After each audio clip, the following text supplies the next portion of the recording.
अहमदाबाद विमान हादसा, जो 12 जून को अहमदाबाद से लंदन के लिए उड़ान भरते हैं। अपना उड़ान भरने के कुछ ही सेकंड बाद प्लेन क्रैश को अंजाम दे देता है, जिसमें 260 लोगों की जान चले जाते हैं, जिसमें नौजवान, बूढ़े और मासूम बच्चे भी थे। इसका रिपोर्ट का हम सभी को बेसब्री से इंतजार था कि आखिर ये प्लेन क्रैश कैसे हुआ। जिसका रिपोर्ट अभी सामने आ रहा है कि जिस रिपोर्ट के अनुसार बताया जा रहा है कि फ्यूल स्विच बंद होने के कारण प्लेन क्रैश को अंजाम दिया है। कॉकपिट वॉइस रिकॉर्डिंग में सुनाई ये दे रहे हैं कि दोनों पायलट ने आपस में बात करते हुए सुनाई दे रहे हैं कि एक पायलट ने दूसरे पायलट से पूछने कि क्या फ्यूल स्विच आपने बंद किया है। दूसरे पायलट का कहना है कि नहीं। और जब तक दोनों पायलट कुछ सोच पाते, जब तक दोनों पायलट कुछ समझ पाते, तब तक प्लेन क्रैश को अंजाम दे दिया होता है, क्योंकि उसके पास समय बहुत कम होते हैं। 1 मिनट के अंदर अंदर प्लेन क्रैश हो गए। एक इंजन को सिर्फ स्टार्ट होने में 1 मिनट लगते हैं और उसको ऑन ऑफ करने में दोनों इंजन को कम से कम स्टार्ट होने में 4 से 5 मिनट लगते हैं, क्योंकि 4 से 5 मिनट समय उसके पास था नहीं। प्लेन अभी उड़ान भर रहे थे, जो कि करीब 600 फीट ऊपर के ऊंचाई तय किए थे। अगर ज़्यादा ऊंचाई तय किए होते तो फिर पायलट ने उसको जरूर प्रयास करते बचाने का, क्योंकि उसके पास समय बहुत होते। 4 से 5 मिनट आसानी से होते और तब तक इंजन को ऑन ऑफ करके ऑन कर सकते थे, क्योंकि उसके पास उतना समय नहीं थे। प्लेन ज़्यादा ऊंचाई तय नहीं किए थे।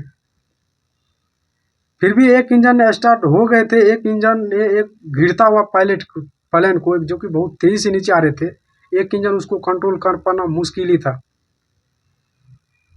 अब बताया यह जा रहा है कि गलती इसमें किसका, आखिर फ्यूल स्विच बंद हुए कैसे। ये कोई बच्चे का खेल तो है नहीं कि फ्यूल स्विच कोई ठोकर लगने से या दबने से बंद हो जाएंगे। आसानी से बंद होने वाला नहीं है, क्योंकि ये बहुत सेफ और सिक्योरिटी जगह में रहते हैं। जब तक उसको जोर से नहीं प्रेस करते तब तक वो आसानी से नहीं फ्यूल स्विच बंद होते हैं।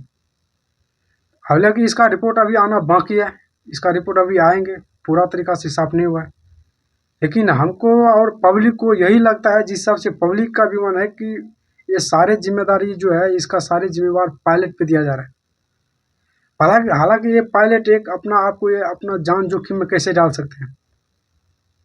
जो पायलट अपने पिता से वचन करके, जो अपना पिता से वादा करके जाते हैं कि पिताजी मैं बहुत जल्दी रिटायरमेंट लेके आपका सेवा करूंगा। दूसरे पायलट अभी नौजवान थे, जिसको पास अभी तो एंजॉय करने का समय था, जो अभी दुनिया में जीना चाहता था, जो अभी दुनिया को अच्छी तरह से देखना चाहता था। वो दोनों अपना जान हालांकि जोखिम में कैसे डालेंगे। बात ये भी साफ है कि यार नहीं तो पक्षी टकराने से हुआ है, नहीं कोई बाहरी चीज के कारण से वो एक्सीडेंट को अंजाम दिया है। फिलहाल जो रिपोर्ट सामने आ रहा है कि यही फ्यूल स्विच बंद होने के कारण हुए। इसका रिपोर्ट अभी सामने आएंगे, उसके बाद देखते हैं क्या होते हैं। बाकी जो भी रिपोर्ट आएंगे आप लोग के पास तो पता चल ही जाएंगे। रिपोर्ट अभी आने वाले हैं। लेकिन जो पायलट के जिम्मेवार दिया जा रहा है, क्या ये पता लगता है? बाकी आप लोग कमेंट में जरूर बताइएगा, क्या ये कोई पायलट अपना आप को जान जोखिम में डाल सकते हैं? मेरे हिसाब से तो ये नहीं हो, बाकी पब्लिक के हिसाब से ये नहीं हो सकता है। एक पायलट अपना आप को, वो 200 बैठे यात्री को जान जोखिम में नहीं डाल सकते हैं। कतई ये बात सही नहीं है।